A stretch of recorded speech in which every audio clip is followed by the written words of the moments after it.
नमस्कार दर्शकों, कार्यक्रम में आप सभी का बहुत बहुत स्वागत है। दर्शकों, हमारा अंडमान निकोबार द्वीप समूह प्राकृतिक सौंदर्य से भरपूर है। यहाँ का समुद्री तट, स्वच्छ जल, पेड़ पौधे और हरियाली देखते ही बनती है। आज दूरदर्शन केंद्र श्री विजयपुरम पहुँच चुका है नेताजी सुभाष चंद्र बोस द्वीप, जिसे आप रॉस द्वीप के नाम से भी जानते थे। हमारे भारत के हर हिस्से में ऐसे कई लोग हैं जो प्रकृति और वन्य जीव जंतुओं की संरक्षण के प्रति सजग है और संवेदनशील है। और आज के कार्यक्रम में हम ऐसी ही एक महिला से आपकी मुलाकात कराएंगे जो लगभग 30 सालों से इस द्वीप से जुड़ी हुई है और यहाँ के हिरणों और मोरों को संरक्षित करने को अपना मिशन बनाया है और अपने जीवन को इन्हीं के कल्याण के प्रति समर्पित किया है। तो कार्यक्रम में स्वागत करना चाहूँगी अनुराधा राव जी का। अनुराधा जी, कार्यक्रम में हम आपका बहुत बहुत स्वागत करते हैं। नमस्ते। तो अनुराधा जी, आप लगभग 30 वर्षों से यहाँ के जो हिरन हैं और मोर हैं उनकी सेवा में आप लगी हुई है, उन्हें संरक्षित करने के प्रयास में आप लगी हुई है। तो ये प्रेरणा आपको कहाँ से मिली? मैम, ये प्रेरणा मुझे यहाँ आकर इसलिए मिली क्योंकि मैं छोटी बच्ची जब पहली बार यहाँ पर आई थी तो मैंने इनको देखा, बहुत अच्छे लगे, ये देखते ही भागते थे। मगर लगातार इनसे मिलने आने लगी तो कुछ ऐसा देखा जो दिल को दर्द दिया। जब हमें जीने का अधिकार तो इसे भी जीने का अधिकार है, इसलिए मैंने छोटी सी कोशिश की इनको बचा कर देखूं, मगर ये मुझको देखते ही भाग जाते थे, इंसान को देखते ही दौड़ते थे। सबसे पहले तो ये हमारे करीब है वो सिखाया, उसके बाद धीरे धीरे इनको बचाना शुरुआत किया क्योंकि ये मर मरा कर बहुत ही इनकी संख्या कम रह गई थी जी। मगर आज मेरे पास 550 है। उतने छोटे से नंबर से इतने बड़े नंबर बनाना बहुत मुश्किल काम है जी जी।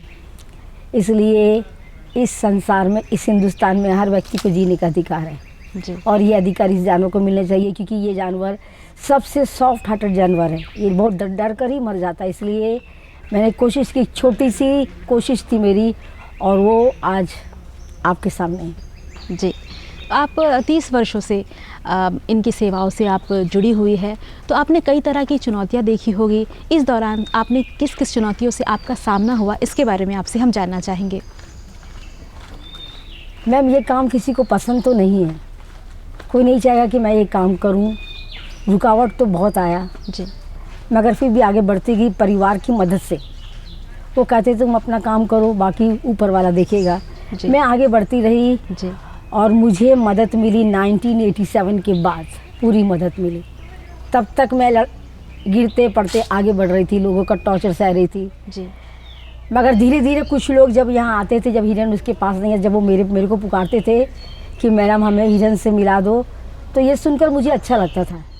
फिर धीरे धीरे यहाँ के लोग भी प्यार करने लगे। पहले वो लोग कहते थे ये क्यों ऐसा करती है, ये क्या है, बहुत कुछ, सब कुछ बहुत नई नई चीज़ें सीखते हैं, सोचते हैं, बोलते हैं, जो दिल को दर्द देता है जी। मगर जब वो मुझे पुकारते हैं कि आप हमको हिरन से मिला दो, तब मेरा दिल बहुत खुशी होता है कि हाँ, ये लोग मुझे समझने लगे हैं। समय लगा लोगों को मुझे समझने के लिए, लोग मुझे बहुत देर बाद समझ पाए, बहुत जल्दी नहीं। उसके अंदर मैंने कितना स्ट्रगल किया ये मैं ही जानती हूँ और मेरा परिवार जानता है जी। रात को नींद भी नहीं आती जी। तो अनुराधा जी, अब हमारे इस द्वीप में, नेताजी सुभाष चंद्र बोस द्वीप में हिरणों की संख्या कितनी है और मोरों की संख्या अभी कितनी है? मैम, अभी इस समय इस वक्त मोरों की संख्या 550 है। अच्छा। और पिकॉक्स 150 तक है। अच्छा। ये अलग अलग जगह पर ग्रुप में रहते हैं। अभी इनका अंडे देने का समय हो गया है जी, इसलिए रहते आए, एकदम बुझे बुझे से लगेंगे ये लोग। मगर इनसे एक चीज़ की जानकारी मिलती है, बहुत ही नया जानकारी। अगर आप किसी जंगल में जाते हो, स्नेक ने घर कहाँ बना इसकी जानकारी आपके पास नहीं है, तो आप मोर से ले सकते हो जी। आप मोर को आवाज़ दीजिए अंडे देने के टाइम में जी। अगर वो मोर पेड़ के ऊपर से फ्लाई करके नीचे आती, इसका मतलब है स्नेक ने घर धरती पर बनाया है। अच्छा। अगर वो आप आवाज़ देती हो खाने के लिए, अगर वो ज़मीन से चलती हुई आपके पास आती, इसका मतलब है स्नेक ने अपना घर पेड़ के ऊपर बनाया। इससे आपको पता चल जाएगा कि घर कहाँ बना हुआ है जी। जब ये मोर और हिरन जब बीमार पड़ते हैं, हाँ। तो आप कैसे पहचानती है, और इसकी देख रेख और जो दवाइयाँ वगैरह तो हाँ। कैसे इन्हें दी जाती इनको है? इंग्लिश मेडिसिन नहीं देती हूँ मैम जी। इनको इंग्लिश मेडिसिन नहीं देती मैं जी। इनको जड़ बूटी दवा से ठीक करती हूँ। और ये कुछ दवाई ये खुद जानते हैं, जैसे कि पेड़ के कुछ छाल खाते हैं लोग, तो ये 3 दिन तक मैं छोड़ देती हूँ। ये लोग सुस्त रहते, खाना वाने खाते जगह पर बैठे रहते हैं जी।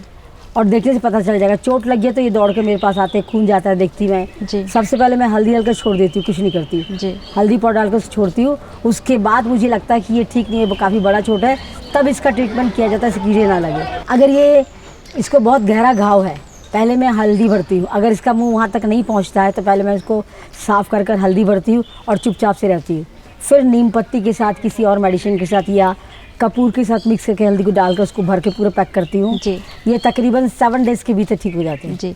7 दिन के अंदर जी, ठीक हो मतलब जाते आप घरेलू उपचार से इन्हें घरेलू ठीक उपचार करती से है। ठीक हो जाते हैं। और जिनका जो चारा है, जो खान पान है, वो किस तरह के होते हैं? हैं। वो वेजिटेबल्स वगैरह देती हूँ सुबह पर, क्योंकि जी। मेरे पास कोई स्टोर करने की कोल्ड स्टोर नहीं है। जी। इसलिए मैं जो साफ़ करके फेंकती हूँ वो नहीं, मैं खुद अपने परिवार के लिए सब्ज़ी खरीदती हूँ, उस माफिक मार्केट में जाकर इसके लिए सब्ज़ी परचेस करती जी। हूँ। अपना खुद देखती हूँ मेरे बच्चे क्या खाते हैं, तो उस हिसाब से बीन्स, लीव्स वाले जितना जितना भाजी होते, साग वगैरह होता है, वो सब लेकर भर के बैग में फर्स्ट बोट में डोंगी जब आता है उस डोंगी में डालकर यहाँ लाती हूँ। जी। मेरी मदद गाड़ी वाले बच्चे करते हैं। जी। ये सारा सामान तर के, और मैं सुबह ही पर इनको पूरा का पूरा वेजिटेबल दे देती हूँ। जी। उसके बाद इनको देती हूँ, इनको रोटी बहुत पसंद, सूखी रोटी बनाकर अब दोगे, बहुत शौक से खाते हैं। जी। तो इनको ईश, नमक, तेल नहीं वाला ब्रेड बनवाती हूँ, क्योंकि मैं उतना रोटी नहीं बना पाती हूँ। जी। तो इस ब्रेड को तोड़ के बहुत छोटे छोटे पीस में करके इनको देती हूँ। जी। और ये जो मोर है, जी। ये दाने में भीगे हुए गेहूँ खाते हैं। जी। और इनको सबसे ज़्यादा पसंद है वाटरमेलन। अच्छा। और वैसे भी डॉक्टर लोग से मुझे पता चला कि गर्मी के समय में इनको वाटरमेलन देने चाहिए, ये कभी इनको तकलीफ़ नहीं होगी, और ये सच भी है। जी। बीच में एक बार इतनी गर्मी पड़ी थी, अपने आप बेहोश होकर नीचे गिरते थे, अगर उसकी ट्रीटमेंट नहीं हो पाती तो ये मर जाते थे। तो मेरे आंखों के सामने 2 मोर मर गया। जी। जब बोला गया कि ढूंढ, जो गिरता है लेके मेरे पास और नहीं लेकर, देरी से लेकर देखा मर गया, तो तब मैंने राउंडिंग करना शुरू किया। जैसे ही मोर गिरा मैंने उसको बैग में भरा और सीधे भागी मेडिकल वेटनरी, वहाँ जाकर दिखाया। तो उस डॉक्टर ने कुछ नहीं पूछा, बोले ये मर गया, बोला नहीं मरा। फिर उसने देखा, बोला नहीं जान है इसमें। तो सबसे पहले उसको आईवी चढ़ाने की कोशिश की। इसको आईवी चढ़ता नहीं है, उसको जी। सिरिंज जाता नहीं है, मगर उसने इंजेक्शन के थ्रू से आईवी चढ़ाया। 3 ट्रिप कराया। जी। चौथे ट्रिप में वो मोर अपने मुंडी को छिड़छड़ा के मुंडी उठाई जी। और आधे घंटे के भीतर वो मोर खड़ा हो गया। इसलिए जब भी ये गर्मी में गिरते हैं तो मैं लेके दौड़ती हूँ और उनको बोलती हूँ कि इसको आईवी चढ़ा। बाकी सब लोग परेशान रहते हैं क्योंकि किसी को चढ़ाना आता नहीं है, वहाँ सिर्फ 1-2 लोगों को ही आता है बुलगर के वेटनरी में। जी। जी। तो वो लोग बहुत शौक से काम करते भी। ये लोग बोलते हैं हम लोग ज़िंदगी में कभी नहीं किए मोर का ट्रीटमेंट, आप लेकर तो करने को मिला। उनको भी बहुत खुशी होती है, लोग छू के देखते उसे। जी। जी। और उसका ट्रीटमेंट करते, बहुत प्यार से ट्रीटमेंट करके देते हैं। मेरे को भगाया कभी नहीं इसने, और ट्रीटमेंट करके जिंदा वापस लेकर आई मैं उस जगह से सारे मोर को। जी। जी। और जिस तरह का मनमोहक दृश्य जो है आपके पीछे इस वक्त हम देख रहे हैं, वो बहुत ही खूबसूरत है। जो मोर और हिरनें एकदम आपके आसपास है, आपके बच्चे और आप उनकी माँ, ये जो दृश्य है बहुत ही खूबसूरत और मन को मोह रहा है। तो अनुराधा जी, आप जिस तरह का दृश्य अभी हम देख रहे हैं, आपको डियर वुमन, हिरन महिला के नाम से पुकारा जाता है। तो ये दृश्य देखकर ये जो टाइटल है जो पूरी तरह से सार्थक बैठता है आपके ऊपर। तो सबसे पहले आपको किसने डियर लेडी की उपाधि दी, इसके पीछे क्या कहानी है, ये हमें बताएं। मुझे सबसे पहले इंडियन नेवी के हमारे एक सीओ से आरओ सर थे, प्रताप सिंह सर, उसने मुझे पुकारा। वो आपने हमारे सिंगर साहब से मुझे मिलाया, बोला ये हिरणों की माँ है, डियर लेडी है। उसने सबसे पहले पुकारा। इसे मैडम मत कहिएगा, इसे हिरन की माँ कहिएगा। हिरन की माँ करके आवाज़ दोगे तो घूम कर भी देखेगी। तो ये सुनकर बहुत अच्छा लगा। और लोगों ने मुझे डियर लेडी के नाम से पुकारा, ये भी सुनकर अच्छा लगा। जी। मुझे कभी कभी बैठती हूँ तो सोचती हूँ कि मैंने जो मेहनत किया उसका फल मुझे मिल रहा है। जी। मैं चाहती हूँ ज़्यादा से ज़्यादा लोग जाने कि ये आइलैंड में हिरन है, इनको तकलीफ नहीं देना, इनको बचाना चाहिए। हर जगह के एनिमल्स को सेव करना चाहिए। अगर नेचर को रखना है तो एनिमल्स को सेव करना होगा। अगर एनिमल को हम सेव नहीं करते तो नेचर किसी एंगल से नहीं बचेगा, क्योंकि नेचर से बहुत सारी चीज़ एनिमल्स लेते हैं जिससे नेचर को सेफ्टी मिलता है। तो इसलिए नेचर के साथ साथ एनिमल्स को बचाना ही बहुत ज़रूरी है। जी। तो अनुराधा जी, आपके इस उत्कृष्ट कार्य के लिए एक और सम्मान आपको दिया गया है कि हमारे माननीय प्रधानमंत्री श्री नरेंद्र मोदी द्वारा मन की बात कार्यक्रम के 119वें एपिसोड में आपके इस उल्लेखनीय कार्य का जिक्र किया गया। तो आपको कैसा लगा, आपके जो परिवार है उनको कैसा लगा, उनकी क्या प्रतिक्रिया थी, इस बारे में आपसे हम जानना चाहेंगे।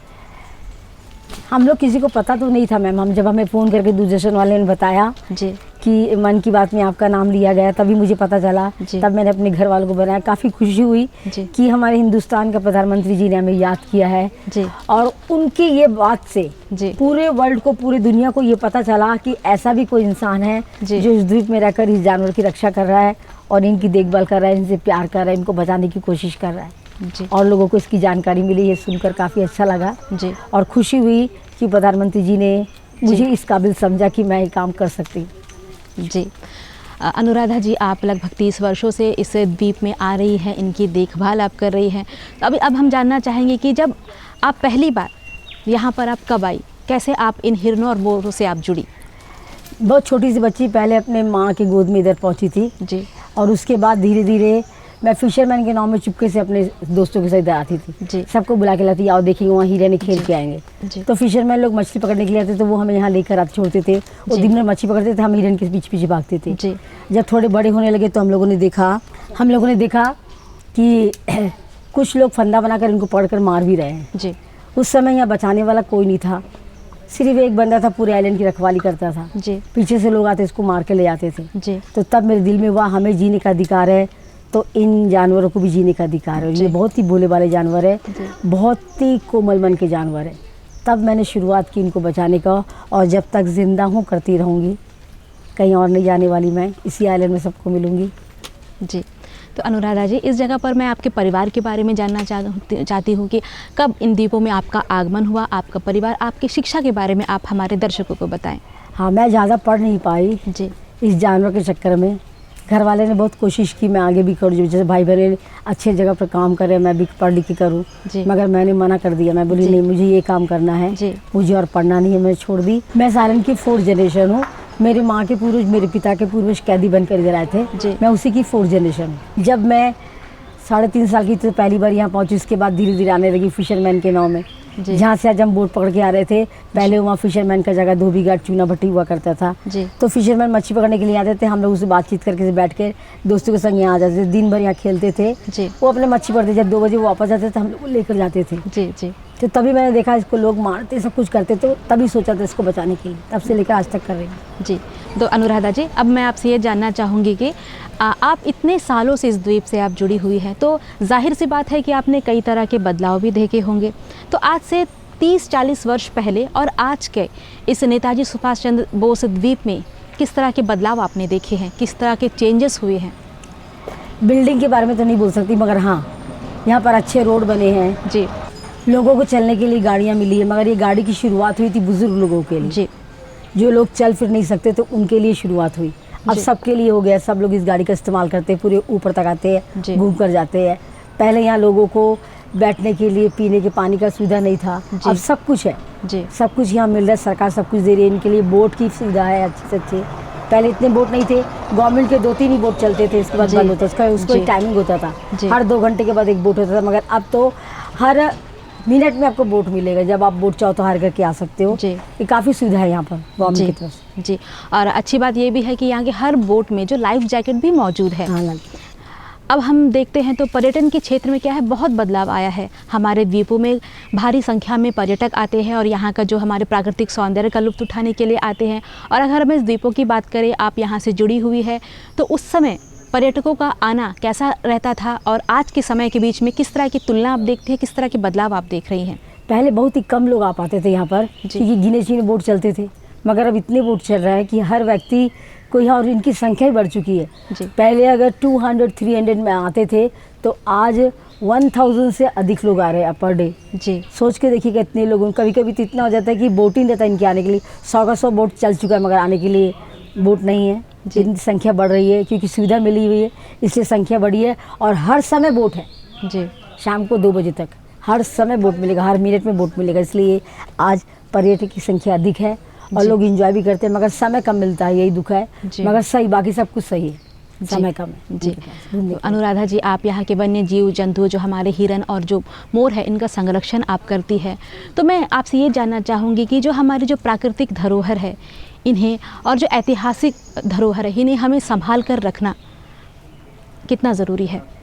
इनको संभाल कर रखना बहुत ज़रूरी है, क्योंकि आने वाले समय में जो हमारी पीढ़ी आएगी, उसे कुछ पता नहीं चलेगा पहले क्या था अब क्या है। जी। इसलिए उनको जानने के लिए ये रखना बहुत ज़रूरी है, क्योंकि हम साइंस की दुनिया में बहुत आगे बढ़ रहे हैं। अगर हम इस धरोहर को नहीं बचाते हैं तो हमारे आने वाले पीढ़ी को क्या पता चलेगा क्या था, हमने क्या झेला है। ये जानकारी मिलना बहुत ज़रूरी है। हमारे पास भगवान ने क्या दिया था नेचर में, जी। हम नेचर से क्या चीज़ लेते थे अब हम नहीं ले रहे हैं, जी। वो सब कुछ जानकारी मिलेगी। अगर नेचर को बचाना है तो एनिमल को बचाना होगा, जी। तभी ये बचेगा। एनिमल नेचर दोनों साथ बचाओगे तभी हमें कुछ मिलने वाला है। अगर सिर्फ नेचर बचाओगे, एनिमल को नहीं बचाओगे तो आपको कुछ नहीं मिलने वाला। जी। उसे कहेंगे बंजर धरती। जी। इसलिए धरती में जो नेचर है उसके साथ इस एनिमल का बचना भी बहुत ज़रूरी है। और हमारा जो इतिहास है, जो जैसा पड़ा है उसे वैसा ही संभाल कर रखे, ताकि आने वाले पीढ़ी को पता चल सके कि हमारे पूर्वजों ने क्या क्या झेला है। जी। आज कई बच्चों को ये भी नहीं पता कि ये आइलैंड क्या था, इसका नाम क्या था, और यहाँ भगवान हमें पानी देता समुद्र के किनारे, ये भी नहीं जानकारी है लोगों को। क्योंकि अंग्रेज ने यहाँ आते ही इसके चारों तरफ 12 वेल खोद डाले। जब बाहर के लोगों को ये पता है कि हमें स्वीट वाटर मिल सकता है, ये खोदने से, ये गॉड गिफ्ट है, भगवान ने दिया है, इससे खोद कर पानी निकाला। मगर ये पानी से इंडियन को प्रॉब्लम नहीं थी, सिर्फ अंग्रेज को प्रॉब्लम थी। तभी अंग्रेज ने डिस्टिल वाटर, बिस्लरी वाटर यहाँ बनाया। जी। मगर 12 वेल खुदने के बाद इंडियन उस पानी से नहाना, धोना, खाना पीना सब करते थे, उनको कभी कुछ नहीं हुआ। मगर अंग्रेज को जब प्रॉब्लम्स होने लगी तो उन लोगों ने, हम आज रेन वाटर हाउसिंग करें, अंग्रेज ने 1840 में रेन वाटर हाउसिंग की है, उससे बिस्लरी वाटर बनाया, सी वाटर को डिस्टिल वाटर में एक्सचेंज किया यूज़ करने के लिए, अपनी लाइफ को सेव करने के लिए, ताकि वो अंडमान निकोबार में राज कर सके। मगर आज हमने क्या किया, आज किस किस घर में वेल है बताइएगा मुझे, किस किस घर में वेल है। जो घर में ये धरोहर ईश्वर ने दिया था उस धरोहर को बर्बाद कर दिया सभी लोगों ने। इस धरोहर को बचाइएगा। हम रेन वाटर हाउसिंग, सरकार जो पानी जमा करके हमें दे रहा है ना, हम उस पर निर्भर है, मगर हमारे घर में वेल है उसके तरफ कोई ध्यान नहीं। सरकार घर में आकर हमें मेडिसिन देती है, मच्छियाँ देती है, अपने पॉन्ड में डालो, आपके पास जो वेल है उसमें डालो, आपका वेल सुरक्षित रहेगा, आपको साफ पानी मिलेगा। मेरे घर में खुद ला कर दिया है, मैंने जब अपना नया घर बनाया उसमें खुद हमें छोटे छोटे फिश ला के दिए, बोला मैडम ये टैंक में डालो, सारे टैंक के सारे कचरे खा लेगा और आपको कुछ नहीं, आपको ये पानी बहुत साल तक आप यूज़ कर सकोगे। बहुत अच्छी बात है, आपने पानी को जमा किया, बहुत अच्छी बात है। मगर उसी तरह मेरी इच्छा है कि अंडमान निकोबार में जिस जिस घर में ब्रिटिश टाइम का वेल है वो उसको आज भी सेव कर सकते हैं, आज भी साफ करके उससे पानी वापस ला सकते हैं। मगर थोड़ी सी मेहनत लगेगी और हमें सरकार की पानी की ज़रूरत नहीं पड़ेगी, मगर आज कोई कर नहीं रहा, बहुत दुख होता है। मगर हम लोगों ने इस आइलैंड में 6 वेल का इस्तेमाल किया है, आज कर रहे हैं जी। आज ब्रिटिश टाइम के वेल को 6 वेल का हम यूज़ कर रहे हैं। आज उसी पानी को हम प्योरीफाई करके यूज़ कर रहे हैं, टूरिस्ट को पिला रहे हैं जी। एक्वागार्ड लगा हुआ, उसमें फिल्ट होकर मिलता है। कभी कभी करंट चला जाता है, एक्वागार्ड में फिल्ट नहीं होता है, तो हम डायरेक्ट कुआं से निकल कर पानी पीते हैं। उसमें कैल्शियम अधिक है, मगर हम पीते हैं, हमें अच्छा लगता है, हमें कोई बीमारी नहीं होती। साफ़ पानी है कुआं का, क्योंकि उसको क्लीन किया जाता है हमेशा, हर 6 महीने में उसको क्लीन करना होता, करते हैं तो हमें साफ़ पानी मिलता है। पानी को हम पीते भी, यूज़ भी करते हैं जी। एनिमल के लिए रेन वाटर हाउसिंग है, हर जगह जगह पर पॉन्ड बना के रखा है और उसी रेन वाटर पॉन्ड से कनेक्शन दे रखा है। जब भी उसके पॉन्ड का पानी खाली हो गया उस नल को खोल दीजिए, पानी भर जाएगा एनिमल को पीने के लिए जी। हर जगह पर जहाँ एनिमल रहता है वहाँ पर पानी नहीं है, पॉन्ड नहीं है, तो हम बड़े बड़े पॉट रखते हैं, उसमें पानी भरता है, लड़के जाकर पानी भरते हैं उसमें। अच्छा, इनको पीने के लिए गर्मियों में ज़्यादा ध्यान दिया जाता है जी। तो अनुराधा जी, एक दौर आया था 2004 का, जब विनाशकारी जो सुनामी की हम सब ने झेला, उस वक्त तो हम सब ने झेला। तो उससे पहले रॉस द्वीप, जो हमारा नेताजी सुभाष चंद्र बोस द्वीप कैसा था, और उसके बाद उस भूकंप के बाद, उस सुनामी के बाद यहाँ पे किस तरह तहस नहस हुआ, कितने नुकसान हुए, इस बारे में आपसे जानना चाहेंगे। मैम, इस आइलैंड को जितना नुकसान पहुँचा सुनामी के वक्त उतना किसी की नहीं। जहाँ आप मेरे साथ खड़े हो ना जी, हम अभी सी लेवल से 200 फीट हाइट पर है जी, मगर इससे भी ज़्यादा हाइट, उस चर्च की हाइट तक का सुनामी का हिटिंग था जी। अगर ये आइलैंड नहीं होता सर, इस वक्त आप मुझसे बात नहीं करती, क्योंकि आप रहती ही नहीं, मैं भी रहती नहीं, पोर्टबेयर भी नहीं रहता जी, पोर्टबेयर को वॉश कर देता, क्योंकि इसी आइलैंड से सुनामी टकराया और टकरा कर वापस जाकर नीचे गिरा और 2 टुकड़ों में डिवाइड होकर दोनों साइड से पोर्टबेयर जाकर जब वापस आया तो नीचे सचिवालय बैकरी तक पानी भरा जी, बाकी ज़्यादा दूर तक नहीं। यहाँ किसी भी एनिमल्स की, कोई भी जीव जंतु मरा नहीं, सब सेफ थे जी। क्योंकि मेरे हिरन को 6 दिन पहले ही पता चल गया सुनामी आएगा जी, और पक्षियों को 1 दिन पहले पता चला सुनामी आने वाला है जी। इन लोगों ने हर तरह का मूवमेंट हमें दिया, मगर हम पहचान नहीं पाए, क्योंकि हम इंसान हैं और वो नेचर के साथ जुड़े हैं। इन लोगों ने खाना खाने से मना कर दिया, पानी पीने से मना कर दिया। हम वेटरनरी से डॉक्टर भी लेकर आए थे कि ये जानवर क्यों नहीं खाना खा रहा है। तो डॉक्टर कहता कभी कभी जानवर नहीं खाते खाना।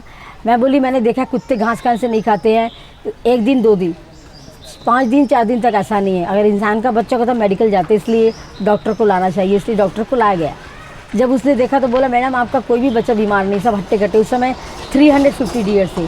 ये एक जगह पर ज़मीन में बैठ गए, खाली चिल्लाते थे और कुछ आवाज़ नहीं, सिर्फ चिल्लाना इनका आवाज़ था। 26 दिसंबर 2004 मॉर्निंग 6 to 7 ये सब कुछ हुआ। पल भर में सब कुछ ख़त्म हो गया। जब भूकंप आया तो ये हिरन सब एक साथ खड़े हुए। जो हिरन हमें देखने से मारता था, जो हमें हिरन देखने से भगाता था, उसने एक आवाज़ दी अम्मा बोलकर, पीछे मुड़ा। सब लोग के बैक साइड के रूम के दरवाजे तोड़कर अंदर घुसकर उन सबको बेड को हिलाने लगा और सब दौड़ते हुए ऊपर की तरफ आई, चर्च में आगे सब बचे।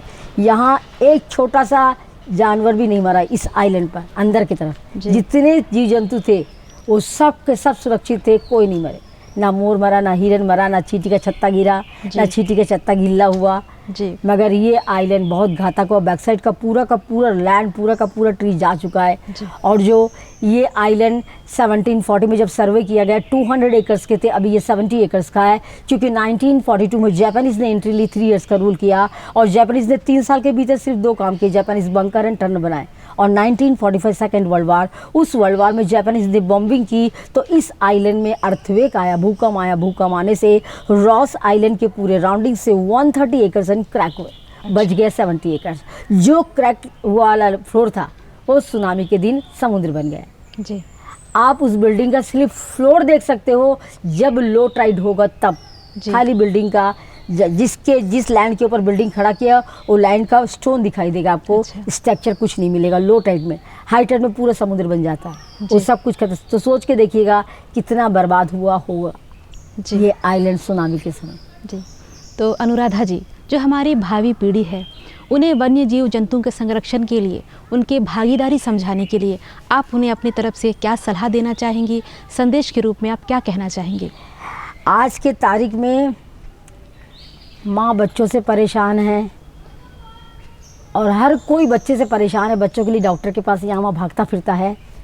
कारण बच्चा मोबाइल में लगा रहता है और कभी कभी बच्चा इतना डिस्टर्ब हो जाता है कि लड़ना शुरू कर देता है। इसीलिए अगर घर में जानवर सेव करते हो, किसी बच्चे को जानवरों के पास ले जाते हो तो वो बच्चा का माइंड थोड़ा सा अलग होगा, अपने आप से अलग हटकर कुछ सीखेगा या शुरुआत करे अपने घर में किसी जानवर को बचाकर पाल कर जी। तभी हम इंसान को जीवित रहना है। तो इस युग में, इस कलयुग की बात कर रही हूँ मैं, पिछले जो गया उस युग की नहीं।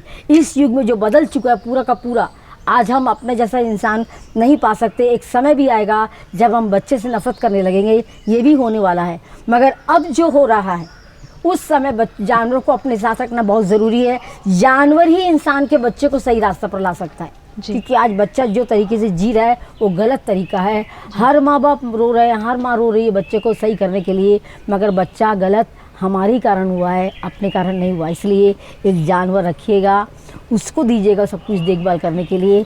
धीरे धीरे वो जानवर को मारेगा, पीटेगा, कुछ भी करेगा, मगर धीरे धीरे उनसे प्यार करने लगेगा और फिर उसका माइंड हटेगा।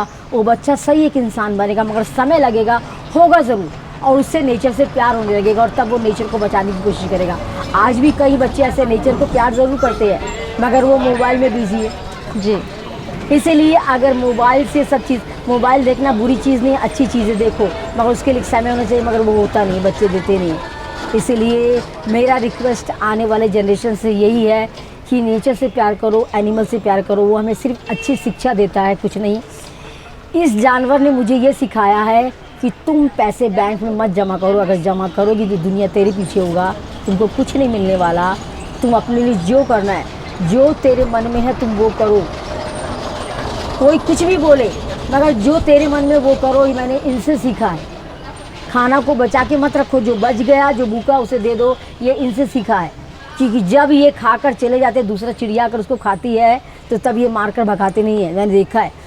मोर अगर खा रही है, मोर का पेट भर गया, मोर चली गई। जब हिरन खाता मोर अगर उसको चोंच नहीं मारती है, मगर हर जगह पर चिड़िया मारती है, जानवर को भगाती है। मगर मेरे यहाँ नहीं होता ऐसा, क्योंकि उसका पेट भर गया, वो चले गई। अब ये कहेगा। उसी तरह गिलहरी और बुलबुल को मैंने साथ पाला है। वो दिखा भी सकती हूँ आपको, नीचे उसका जगह बना रखा है। जी उधर मैं बुलाऊंगी, दोनों एक साथ खाएंगे। जी चिड़िया डरेगी गिलहरी से, गिलहरी चिड़िया से दोनों एक दूसरे से डरेंगे, मगर खाना एक ही जगह खाएंगे। और गिलहरी की सबसे अच्छी बात यह है, उसके घोंसले में चींटी कभी नहीं आती है। तो गिलहरी के घोंसले में चींटी क्यों नहीं आती है? गिलहरी सबसे साफ सुथरी जानवर है। वो जब अपने घोंसले बनाती है, अपने घोंसले में 2 मुंह रखती है, 2 दरवाजे रखती है, जी। एक छोटा दरवाज़ा है, एक बड़ा दरवाज़ा। जब वो खाना खाती है, पेट भर गया, खाना को वहीं छोड़ दिया, अपना हाथ मुंह देखिए बैठकर साफ करती है, जी। फिर अपने घर जाती है। घर जाने के समय वो अपने बड़े दरवाजे से नहीं जाती, छोटे दरवाजे में घुसने के लिए उसके बॉडी को समेटना पड़ता है। तो जब वो अंदर घुसती है तो उसका बॉडी दब जाता है, तो उसके बॉडी के ऊपर जितने खाने लगे हैं ना, वो अंदर जाने के साथ साथ सब बाहर गिर जाता है, वो अंदर की तरफ जाती जी। है। इसलिए गिलहरी के घोंसले में कभी चींटी नहीं आती। बहुत जी। कुछ देखने के, नेचर के पास रहोगे, नेचर बहुत कुछ सिखाता है, बहुत कुछ समझाता है, जी। और बहुत कुछ आपको ज्ञान भी देता है। जी। नेचर से अच्छा कुछ नहीं। और दूसरी बात, आज अंडमान निकोबार में जो अवस्था माँ बाप के बच्चे करते हैं, पूरे हिंदुस्तान के अंदर जो बच्चे अपने माँ बाप की अवस्था कर रहे हैं, ये सबसे बुरी चीज़ है। जी अगर माँ बाप को नहीं पालना है तो मत पालिएगा। हम नहीं चाहते कि बच्चे हमें पाले। हमारा फ़र्ज़ था, हमने अपने बच्चे को जन्म दिया, पढ़ा लिखा करके अच्छा इंसान बनाया, उसका घर संसार बसाया, और हम उसका संसार बसाने के बाद हम अपने घर में रहने लगे। और एक बार माँ बाप अपने बच्चे के पास जाकर कुछ मांगने लगे, कहने लगे, पैसा बंगला कार नहीं मांगा, उसने जाकर मांगा है, बच्चों तुम हमें थोड़ा सा साथ दो, तुम हमें थोड़ा प्यार दो। तो तब मेरा हिंदुस्तान का बच्चा मेरे हिंदुस्तान के माता पिता को आश्रम दिखाता है। तो अपने हिंदुस्तान के माँ बाप के, हमारे हिंदुस्तान के माता पिता के लिए आश्रम क्यों बनाया? माँ बाप आश्रम में रहने की जगह नहीं। जी अगर माँ बाप को नहीं पालना तो मत पालिएगा। जिस छत के नीचे आप रहते हो, उस छत का एक कोना मेरे हिंदुस्तान के माता पिता का है, और ये छत उसे मिलना चाहिए। मोदी ने आज के तारीख में उसके लिए कानून भी बना दिए, जी इसलिए ये उनको मिलना चाहिए। जी। तो अनुराधा जी, आज आप कार्यक्रम में आई, और जो आपने इतने वर्ष यहाँ पर आपने जो बिताया, अपने अनुभव के बारे में बताया, आपने अपनी चुनौतियों के बारे में बताया, जिसे जानकर हमें बहुत प्रेरणा मिली। और हम इस बात की आशा रखते हैं कि जो हमारी भावी पीढ़ी है वो भी वन्य जीव जंतु के संरक्षण में अपना योगदान अवश्य ही देंगे। आज आप कार्यक्रम में आई, इसके लिए आपका बहुत बहुत धन्यवाद। दर्शकों, प्रकृति से प्रेम करो और पशुओं से प्रेम करो, ये था डियर लेडी अनुराधा राव का संदेश।